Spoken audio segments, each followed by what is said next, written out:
ഇന്ന് ഞങ്ങൾ മൂന്നാളും കൂടെ വളാഞ്ചേരിക്ക് ഇറങ്ങിയതാണ്. കുറച്ച് അൽക്കുലത്ത് സാധനങ്ങൾ മേടിക്കാൻ വേണ്ടിയിട്ടുണ്ട് കേട്ടോ. അപ്പോൾ തന്നെ വൈകുന്നേരമാണ് ഇറങ്ങിയിട്ടുണ്ടായിരുന്നത്. നല്ലോണം വെയിലൊക്കെ ആറിയിട്ട് ഇറങ്ങാമെന്ന് വിചാരിച്ചു, അല്ലെങ്കിൽ നല്ല തെറിച്ച് വെയിൽ കൊള്ളേണ്ടിയല്ലോ എന്ന് വിചാരിച്ചിട്ടാണ് കേട്ടോ. എന്നാൽ തന്നെ നല്ല വെയിലൊക്കെ ഉണ്ടായിരുന്നു. ഒരു 4:30-5 മണിയൊക്കെ ആയിട്ടുണ്ടായിരുന്നു നമ്മൾ ഇറങ്ങിയപ്പോൾ. അങ്ങനെ തക്കുടുമംഗലത്ത് എത്തിയിട്ട് എന്നത്തെയും പോലെ തന്നെ ചായ കുടിക്കാൻ വേണ്ടി കയറിയിട്ടുണ്ട്. ഈ ഒരു സമയത്ത് കയറി കഴിഞ്ഞ് കഴിഞ്ഞാൽ നല്ല ചൂട് പൊരിക്കടികൾ കിട്ടും കേട്ടോ. അപ്പോൾ പൊരിക്കടിയും ചായയും കഴിക്കാൻ വേണ്ടി കയറിയിട്ടുണ്ടായിരുന്നു. ഞാനൊരു മുട്ടപ്പജിയും പിള്ളേർ പിന്നെ എന്തൊക്കെയോ എടുത്തിട്ടുണ്ടായിരുന്നു, ചായയൊക്കെ എടുത്തിട്ടുണ്ടായിരുന്നു. അങ്ങനെ പിന്നെ ചായയൊക്കെ കുടിച്ച് അവിടെ നിന്ന് ഇറങ്ങിയിട്ടുണ്ടായിരുന്നു കേട്ടോ. കുറച്ച് നേരം പോസ്റ്റായിട്ടാണ് നമുക്ക് ഓട്ടോ കിട്ടിയിട്ടുണ്ടായിരുന്നു വളാഞ്ചേരി. അവിടെ ചെന്നിട്ടാണ് നമുക്ക് ബാക്കി കാര്യങ്ങളൊക്കെ വാങ്ങാൻ വേണ്ടിയിട്ടുണ്ടായിരുന്നത്.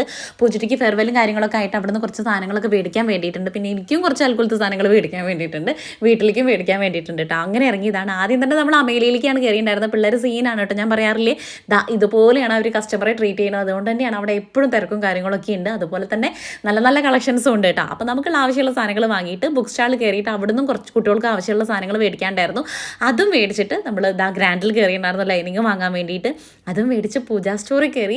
അവിടുന്ന് കുറച്ച് ചന്ദനത്തിരി നല്ലെണ്ണയും കാര്യങ്ങളൊക്കെ ഭഗവാന് വിളക്ക് വയ്ക്കാൻ വേണ്ടിയിട്ട് ഈ കാര്യങ്ങളൊക്കെ കഴിഞ്ഞിട്ടുണ്ടായിരുന്നു. അതും മേടിച്ചിട്ട് കുറച്ച് കയറ് കെട്ടി തൂങ്ങാനാണോ ചേച്ചി എന്ന് വെച്ച് കഴിഞ്ഞാൽ അല്ല പിള്ളേരെ, നമുക്ക് അയൽ കെട്ടാൻ വേണ്ടിയിട്ട് കയറുണ്ടായിരുന്നില്ലേ, പൊട്ടിയിട്ടുണ്ടായിരുന്നു. അതും വാങ്ങി തിരിച്ച് വീട്ടിൽ പോന്നു. അപ്പം അത്രയേ ഉള്ളൂ. നിങ്ങൾക്ക് വീഡിയോ ഇഷ്ടമാണെങ്കിൽ സബ്സ്ക്രൈബ് ചെയ്യുക, ലൈക്ക് ചെയ്യുക, ഷെയർ ചെയ്യുക, കമൻറ്റ് ചെയ്യുക. നാളെ നല്ലൊരു വീഡിയോ ആയിട്ട് കാണാം. എല്ലാവർക്കും ടാറ്റാ ബൈ, സീ യു.